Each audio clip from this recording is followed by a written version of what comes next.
tarde a todos. Então, vamos dar início à nossa reunião do pré-natal de alto risco, dia 15 de setembro de 22, hoje com a apresentação de um artigo pela doutora Rebeca, com orientação do professor Fernando.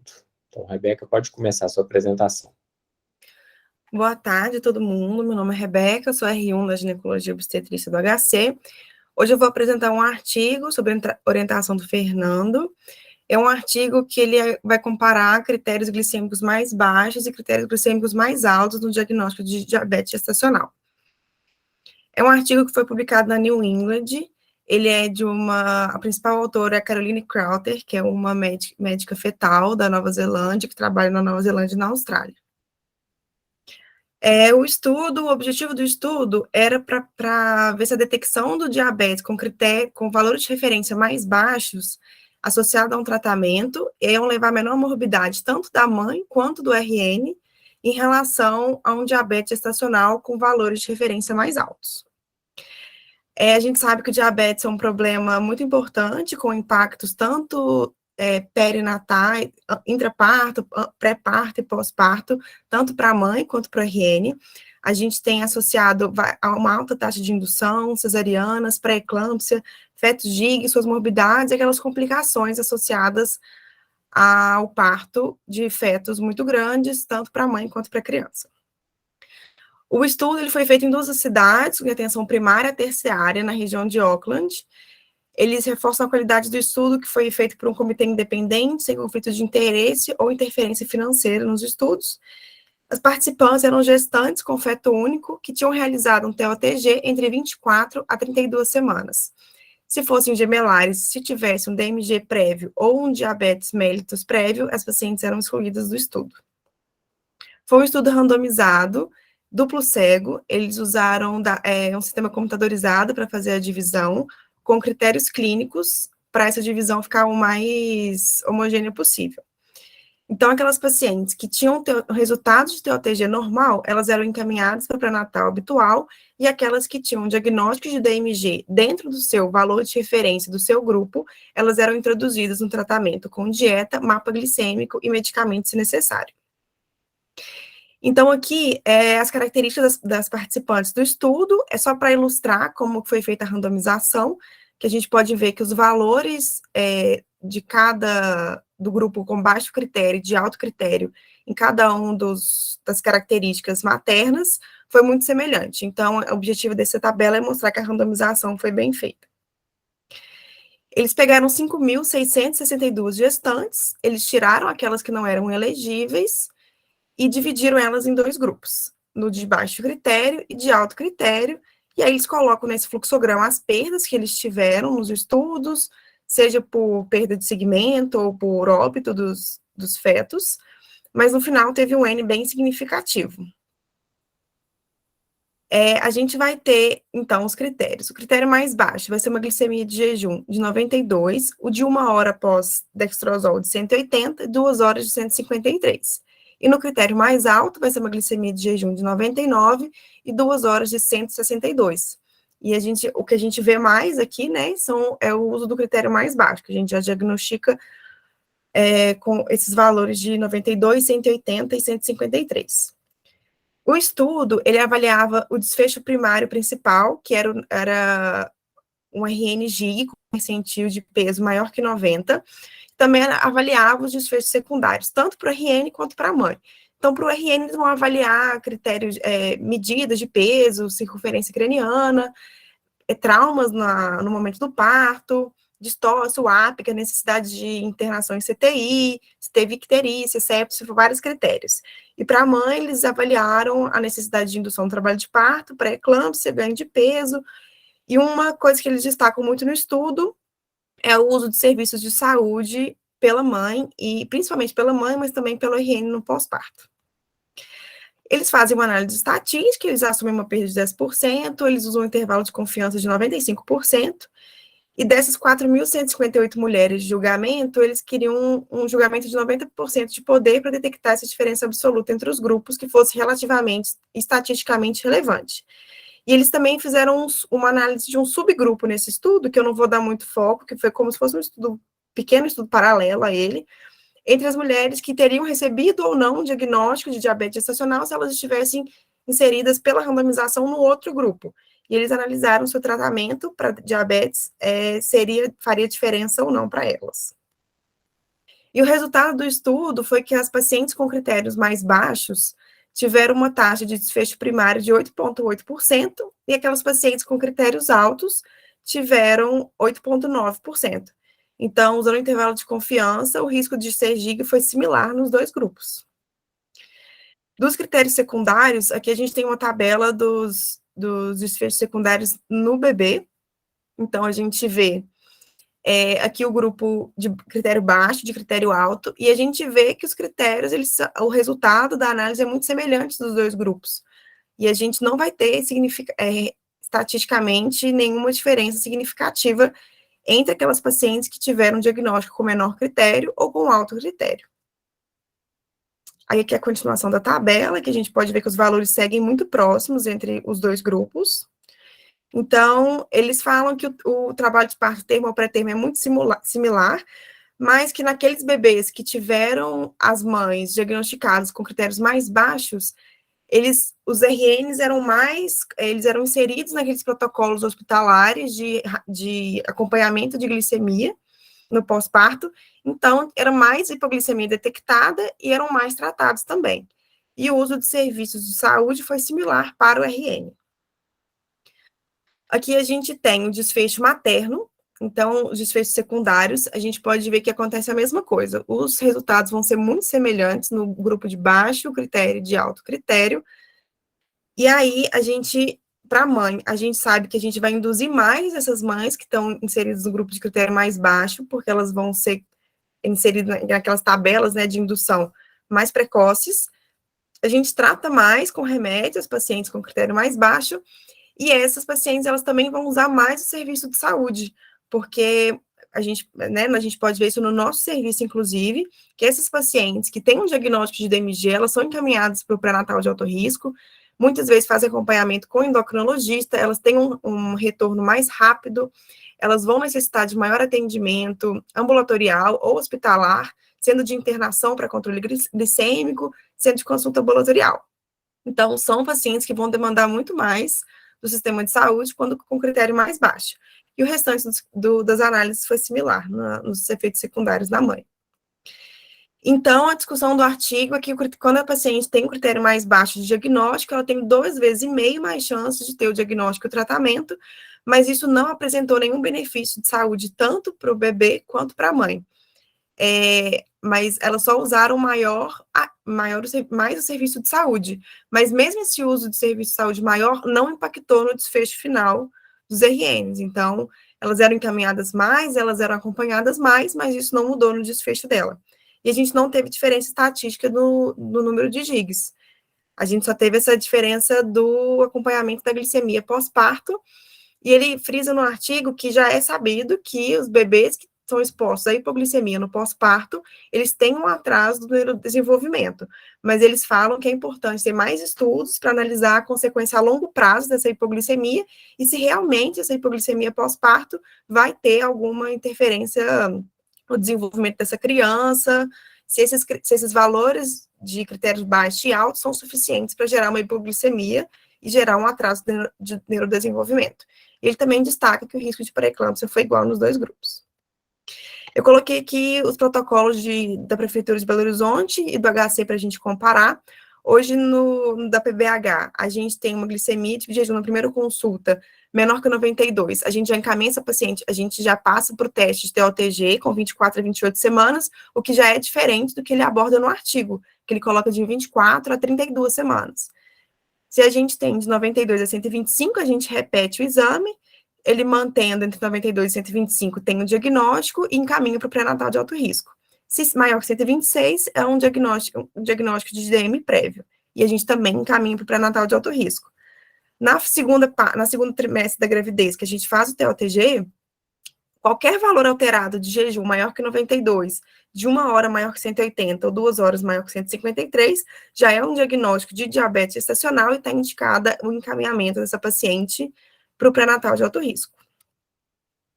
No nosso protocolo do HC, a gente tem essa glicemia de jejum maior ou igual a 126, a gente tem que ter ela em 2 ocasiões para ter esse diagnóstico de pré-gestacional, o que é diferente do PBH, que já falava que se for maior que 126, já faz o diagnóstico prévio. Se for entre 92 e 125, a gente repete o exame também. Se for maior que 92, se diagnostica o DMG. Se for menor que 92, a paciente vai para o protocolo de TOTG do segundo trimestre. Os valores de referência do nosso são semelhantes ao da PBH, são iguais, né, da PBH, de 92, 180 e 153, de 24 a 28 semanas. E se a paciente tiver feito a curva glicêmica no protocolo de 1 hora só, de 2 horas só, de jejum e 2 horas, ela tem que repetir se a glicemia de segunda hora tiver entre 140 e 153, ou a de jejum abaixo de 92. E as considerações do artigo que eu estava discutindo com o Fernando, é se a gente está fazendo um hiperdiagnóstico de DMG, porque como não tem diferença do desfecho final, será que essas pacientes têm mesmo DMG, já que não tem diferença clínica? Outra coisa a considerar é se a gente devia adotar um padrão entre os serviços de saúde, porque é muito comum a gente ver cada maternidade usando um protocolo diferente. Então, uma paciente que chega num sistema, ela vai ter uma intervenção diferente de uma paciente que chega em um outro sistema. Uma outra consideração, se a gente não está encaminhando muito a paciente para o PNAR, intervindo demais, sendo farmacologicamente ou com gastos de serviço de saúde com essas pacientes, desnecessariamente. Outra questão é se esse artigo é o suficiente para retornar essas pacientes ao pré-natal de risco habitual. Assim, a gente tem coragem de mandar uma paciente com uma glicemia de jejum de 95 para o pré-natal de risco habitual? E qual que é o impacto dessas gestações de alto risco no sistema de saúde, uma vez que uma paciente com esse diagnóstico, ela vai ser encaminhada para um acompanhamento especializado e vai gerar um gasto muito maior, sendo que não vai ter alteração de desfecho, nem primário, nem secundário. E é isso. Se o Fernando quiser falar alguma coisa... Professor Fernando, pode fazer seus comentários. Parabéns pela apresentação, Rebeca. Boa tarde a todos. Na verdade, esse artigo foi até colocado na última reunião, se eu não me engano, na última ou penúltima reunião, e aí acabou que eu roubei esse artigo e pedi para a Rebeca apresentar, porque eu achei bem pertinente, né? A gente sabe que os nossos pré-natais, né, de alto risco, o que predomina, né, é paciente com hipertensão gestacional, seja pré-eclâmpsia ou hipertensão crônica e diabetes gestacional, né? E quando a gente olha os protocolos, cada sociedade acadêmica, ela tem uma forma de fazer esse rastreamento, né, esse rastreio.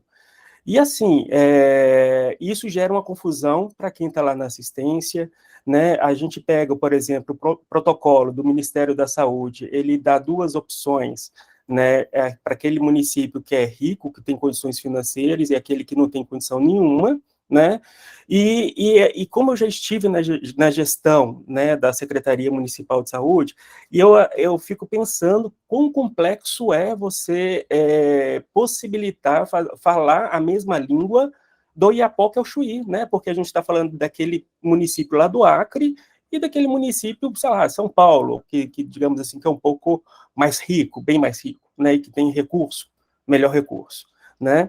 E aí a gente depara, né, com o protocolo da PBH, protocolo do HC, e realmente isso pode gerar um certo impacto na assistência. Como o próprio artigo coloca, e a Rebeca falou muito bem, se a gente faz um hiperdiagnóstico, a gente vai possibilitar que aquela paciente que não seria feito o diagnóstico, possibilitar o diagnóstico, né? Mas, em contrapartida, eu acho que isso aí é muito ruim, a gente fazer o hiperdiagnóstico, e aí vem aquelas iatrogenias, indução sem necessidade, procedimento intervencionista sem necessidade, né? Mas é preciso conversarmos a mesma língua, né? E como eu faço regulação da medicina fetal, e às vezes eu pego a regulação do pré-natal de alto risco, e eu já vou adiantar que não sou eu o médico responsável da PBH para fazer, né, essa regulação, mas eu já me deparei inúmeras vezes com paciente que tem uma única glicemia de jejum, né, sendo encaminhada, às vezes, de 92, sendo encaminhada para o pré-natal de alto risco, né? E acaba que, assim, conhecendo os nossos ambulatórios, a gente fica com vou falar assim, uma dó, um receio de encaminhar essa paciente de volta para o centro de saúde, que é um erro, que eu acho que sim, a gente tem, inclusive, um dever educacional de fazer a contra-referência para o centro de saúde e falar, ó, repete, ou então a gente até pode repetir a glicemia, que eu acho melhor, inclusive, a gente repetir a glicemia ali, sendo o rastreio negativo, devolver para o centro de saúde e falar, ó, de repente fazer uma nova glicemia no tempo certo, enfim, né? Mas eu acho que a gente absorver essa paciente que não tem um diagnóstico, sem dar o feedback para a unidade, eu acho que é um grande erro, porque a unidade, ela precisa saber que aquele encaminhamento foi indevido, até mesmo para educar, né? E se a gente pega o protocolo da PBH, ele coloca, né, são 2 glicemias de jejum, não é igual ao do Ministério, né? Às vezes eu vejo que as pessoas encaminham com base no Ministério da Saúde, mas o protocolo da PBH não coloca dessa forma, né? Então, assim, responder até um pouco, sabe, Rebeca, a gente está fazendo encaminhamento errado. Eu acho que se pegar do Ministério da Saúde, aquele primeiro, com a única glicemia de jejum, eu acho que a gente está, assim, encaminhando de forma errada. Mas se a gente pegar o protocolo, tanto da PBH como o protocolo do HC, eu acho ele super sensato, né? Eu só faço uma pequena observação que a chance da gente estar diante de uma paciente com um diabetes prévio, na glicemia de jejum acima de 126 é muito alto, né? Então, é a única observação que eu faço em relação ao protocolo do HC. E uma coisa que eu até comentei com a Rebeca, que a gente perdeu isso ao longo do tempo, antes a gente reunia com as maternidades, né, tinha as reuniões para fazer, né, ver os critérios, quais são os problemas das maternidades, quais são os critérios que a gente vai utilizar para encaminhar o pré-natal de alto risco, e isso se perdeu com o tempo, né, e com a pandemia, aí que a gente realmente deixou isso para trás, né? O Schneider, acho que está aí, eu até tinha visto ele, não sei se a Sara está, mas acho que ele nem vai saber responder quando foi a última reunião que teve com todas as maternidades de Belo Horizonte para discutir os problemas assistenciais, né? E acaba que a gente vê uma empurra de culpa, a gente vê que, às vezes, a paciente que tem uma primeira glicemia de jejum alterada na MOVE é acatada lá, né? Às vezes isso não acontece no HC, a gente vê um cuidado heterogêneo entre os serviços de pré-natal de alto risco. Isso gera um prejuízo, né? Eu acho que a gente precisa sentar, a gente precisa conversar com base acadêmica, com embasamento de estudos para tomar esse tipo de decisão. Eu acho que eu já falei muito, vou deixar para os colegas aí também poder fazer alguma observação. Eura?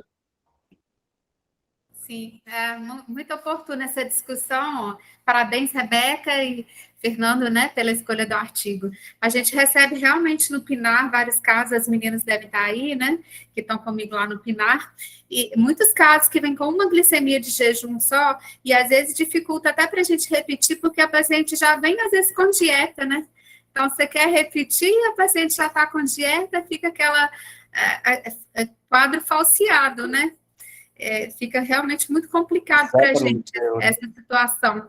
E às vezes você vê assim que aquela paciente que não tem assim razão para ter uma DMG, né? Quando vem sem dieta é fácil de você repetir, né? Você repete, está lá aquela glicemia baixinha, às vezes era uma paciente que não tinha feito um jejum adequado, você conversa e vê que a razão era essa, né? Então, realmente, a gente tem tido esse problema e tem dias que no nosso PINAR, né, o Schneider é do meu dia e na terça, quase que as nossas pacientes são todas diabéticas, assim, né? DMG tem sido muito prevalente mesmo. Então, eu acho que esse diagnóstico baseado num valor só, né, tem realmente aumentado bastante a prevalência do DMG. Tem que se discutir mesmo, Fernando. Muito oportuna essa discussão. Eu acho que a próxima é Larissa. Oi, boa noite. Meu nome é Larissa, eu sou residente R1, né, do Hospital das Clínicas. A gente realmente, eu tinha atendido vários pacientes com essa questão, né? Tinha uma, inclusive, que chegou com 12 semanas e estava fazendo curva glicêmica desde então. foi encaminhada do posto de saúde e as glicemias ótimas, assim, nenhuma praticamente alterada, uma outra, assim. Ela fez direitinho, ficou até as 20 semanas, mais ou menos, fazendo curva e não tinha, talvez, a necessidade. Uma coisa que eu ia perguntar é que muitas vezes a gente interna paciente que não tem diabetes gestacional, né, não tem esse diagnóstico por outro motivo e acaba perdendo o tempo certinho de fazer o TOTG, porque ela interna com entre 24 e 28 semanas e acaba não fazendo. E eu queria saber, assim, se tem como a gente fazer alguma coisa com essas pacientes que estão internadas para substituir esse rastreamento, ou se realmente isso vai ser uma coisa que elas vão perder do pré-natal. Professor Mário, quem responde? Eu posso Pode responder? responder, Fernando. Seja o próximo aí na lista mesmo. Ô Larissa, na verdade, isso tem que ver até com o laboratório do Hospital das Clínicas. Eu acho que é difícil você fazer realmente o destrozal com uma paciente internada. Mas, se não é possível, né, naquele período que ela está internada, você pode pedir uma glicemia de jejum, né, que vai contribuir. Se ela tiver uma glicemia de jejum normal, torcendo para ela ter alta dentro do prazo, depois você pode até fazer o TOG, o teste de TOTG, né? Agora, se não é possível, pelo menos uma glicemia de jejum a gente consegue fazer com a paciente internada. É lógico que vai ter o viés, que ela vai estar com a dieta diferente, ela vai estar com a dieta do hospital, que às vezes é mais controlada do que aquela que ela tem usualmente em casa, né? Ok, Fernando. Professora Regina é a próxima. Obrigada, Mário. Gente, primeiro, desculpa, eu entrei atrasada, não consegui ver a apresentação, mas eu estava numa outra reunião que não me liberou a tempo. Mas como, obviamente, é um artigo que tem muito a ver com a minha vida no pré-natal de alto risco, eu queria muito estar presente, e eu peguei algumas coisas que eu acho muito importante de comentar, tá? Primeiro, o seguinte, né? É lógico que a ciência tem sempre que estar revendo seus pontos de corte. O limite entre normal e doença são absolutamente tênues, né? E esses limites, eles são escolhidos, né, de acordo com o que você pretende identificar, né? Então, assim, é um estudo muito interessante, ele traz uma reflexão interessante, porque quando a gente aumenta muito o diagnóstico de doença, existe todo um efeito aí, né, do que eu chamo de patologização da gravidez, né? Então, os efeitos emocionais para essa mulher em relação a isso. Ele implica em custos, né, de serviço importante, então é necessário que a gente esteja sempre revendo isso, baseado nos desenhos corretos do estudo científico, né? Então, ele é um estudo interessante, em que ele traz, na melhor das hipóteses, uma reflexão para a necessidade ou não de reavaliação, né? Então, assim, a população envolvida nesse estudo, né, primeiro, ela é uma população que é randomizada, né? Ela é 1/5 da população envolvida no estudo RAPO. E o estudo RAPO, ele tem como o grande segredo que aqueles valores, eles não eram de utilização para o clínico, né? Aqui na randomização, para o segmento, se você ia intervir com 92 ou com 99, você traz aí um viés, né, que não tem como não controlar, de o seguinte, eu sou o profissional daquela mulher, eu sei que ela está ali, meio coisa, eu posso estimulá-la a fazer atividade física, estimulá-la mais a uma dieta saudável, que são coisas simples, né? Tratamento de diabetes gestacional, baseado em níveis glicêmicos, de alteração de glicemia de jejum, né? Em valores próximos aí, eu diria, abaixo de 100, né? Eles são absolutamente compatíveis com acompanhamento na atenção primária. A gente está falando de médico. A gente não precisa de um especialista, né? Aliás, o generalista, ele tem essa formação e às vezes, até o médico de saúde da família tem essa formação de trabalhar com mudança de hábito de vida, até com mais cuidado e mais empenho do que o especialista, que fica ali no seu universo mais da doença, do complicado mesmo, né? Então, eu acho que a gente precisa, na realidade, de entender o seguinte: faz sentido uma mulher que tem uma glicemia de jejum, né, ela tem o IMC adequado, né, ela não tem filhos anteriores macrossômicos, ela tem uma glicemia de jejum de 93, 94, faz sentido ela ocupar uma vaga de pré-natal de alto risco no Hospital das Clínicas da UFMG? Para mim está muito claro que não, em hipótese nenhuma. E quando ela chega e ela fez aquelas glicemias, e as glicemias dela estão boas, o que a gente precisa fazer é dizer para ela o seguinte: olha, você precisa continuar fazendo o que você está fazendo na gravidez para que as suas glicemias continuem boas assim, porque terapêutica introduzida é mudança de hábito de vida. Né? E o grande problema é que a gente diz: não, suas glicemias estão ótimas, não precisa mais nada. Ela volta para a prática dela anterior, e aí sim ela vai ter um filho macrossômico, né? Então, o que eu estou falando? Nós precisamos aprender mais a trabalhar realmente em rede, e trabalhar de forma compartilhada. Senão fica impagável e fica incalculável. A gente cria uma rede para ser uma atenção primária potente, né? Mas a gente acaba o tempo inteiro usando especialista de forma desnecessária.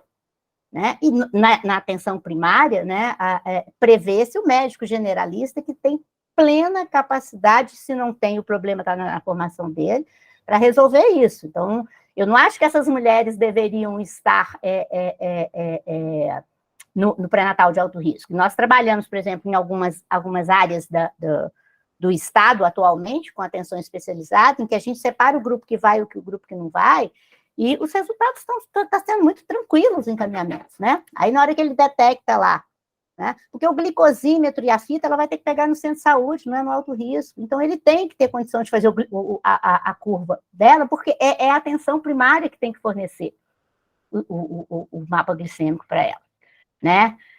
Em relação a esse estudo, outra coisa que eu lembro é o seguinte: ele mediu um resultado, que é nascer macrossômico, né? O RAPO mediu vários outros marcadores, que são marcadores importantes aí de obesidade na vida adulta, de doenças crônicas, né? Então, assim, adorei o estudo, achei super interessante, mas eu acho que ele trata essa reflexão só, né? Essa reflexão.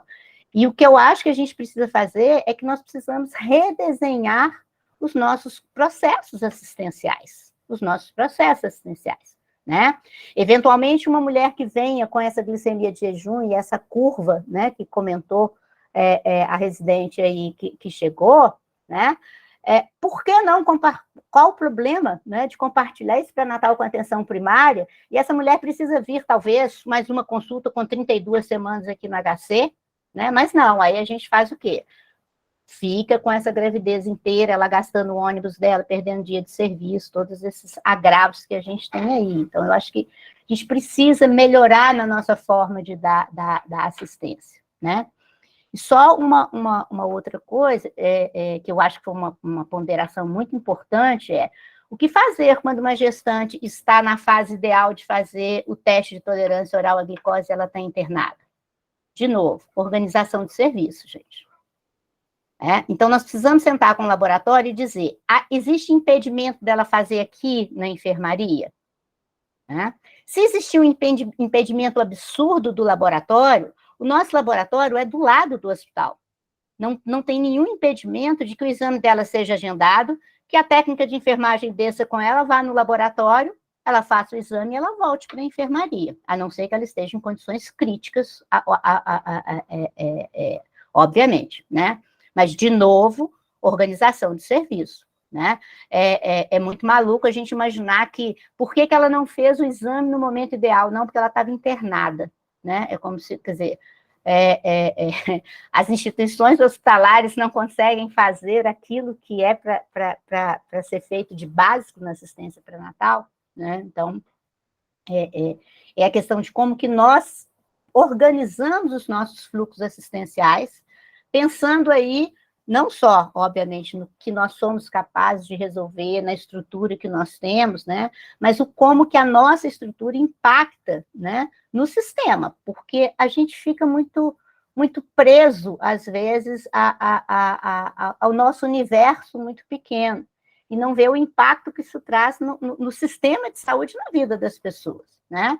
Agora, eu tenho plena confiança de dizer que uma mulher com um diagnóstico de diabetes gestacional, baseado apenas em glicemia de jejum, que não sejam de limites aí, e eu acho que o ponto de corte de 100 é muito interessante, né?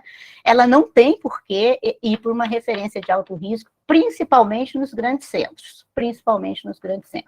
Em pequenos locais, em áreas remotas, em que a gente não tem na atenção primária o médico generalista, é só ter, muitas das vezes, generalista, e aí com muito trabalho mesmo, pode ser que o desenho seja diferente, né? Se a gente pegar nos países de primeiro mundo, nenhuma gestante com diabetes gestacional, né, feita só pelos critérios que não preenche de diabetes prévio, né, ela vai sequer consultar com o médico generalista, ela vai ser acompanhada com um monitoramento glicêmico com a enfermeira da atenção primária, né? E vai para o médico generalista se a curva estiver alterada, e só vai para o especialista se o médico generalista considerar que tem um agravo específico em que o especialista vai fazer, né? Mas então eu acho que a gente está falando aí muito mais de como que funcionam os nossos sistemas do que qualquer outra coisa, né? E a gente não pode ser tão paternalista assim. Ok, professora. O próximo na lista é o Schneider. Eu queria colocar, claro que a discussão é muito interessante mesmo, né? É um tema que a gente gosta muito. Em relação aí à colocação que a residente fez, a Larissa, né? A professora Regina já respondeu, mas só lembrando, Larissa, que às vezes a gente dá alta para paciente com 27, 28 semanas, depois de 28 semanas, e aí parece que existe um conceito de que não se pode fazer um GPD após 28 semanas. E lembrando que isso não é verdade, né? Lembrando, inclusive, que o pico máximo da produção do hormônio lactogênico placentário é com 32 semanas, né? Quando depois ele vai cair e fazer um platô. Inclusive, no nosso protocolo, a gente já sinaliza isso, né? Assim, que pacientes com alto risco para o diabetes, vale a pena, mesmo com o GPD normal entre 24 e 28 semanas, que vale a pena a gente, naquele grupo específico de pacientes de alto risco, avaliar a repetição da POTG com 32 semanas, e o que a gente faz é esses 3 valores, né? Baseado em estudo rápido. E a professora Regina já falou, né? O que eu queria comentar, parte do que eu queria comentar, que é a questão de que o estudo rápido ele envolveu mais de 25 mil pacientes, 9 países diferentes, você tem populações diferentes, né, participando do estudo, e me chamou a atenção, por exemplo, nesse estudo aí que você mostrou, o IMC, né, se eu não me engano, pode até conferir aí a quem apresentou, confere aí para mim, por favor, no texto, mas eu acho que a média do IMC foi 26, ou algo parecido, né?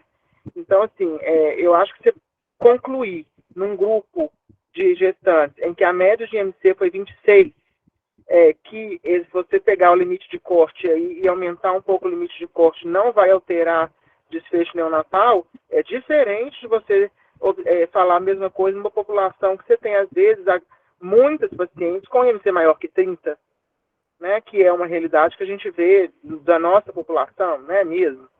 Então, eu acho que existe. E a paciente, ela é diabética só, eu estou olhando o valor isoladamente, ou estou olhando o valor numa paciente que tem clínica de síndrome metabólica, né? Então, eu acho que isso tudo tem que ser levado em consideração. E, quando o estudo RAPO olha somatomedina C, no cordão umbilical, hiperinsulinemia, a questão do GIG, a questão do APGA, eu acho que ele dá muito mais recurso para a gente ter segurança de que, mesmo aumentando o custo aí e aumentando o número de pacientes que a gente diagnostica como diabéticos, eu acho que o desfecho neonatal, pelo menos na nossa população, eu considero mais seguro do que a gente ser um pouco mais leniente e considerar valores de corte um pouco mais altos para o diagnóstico.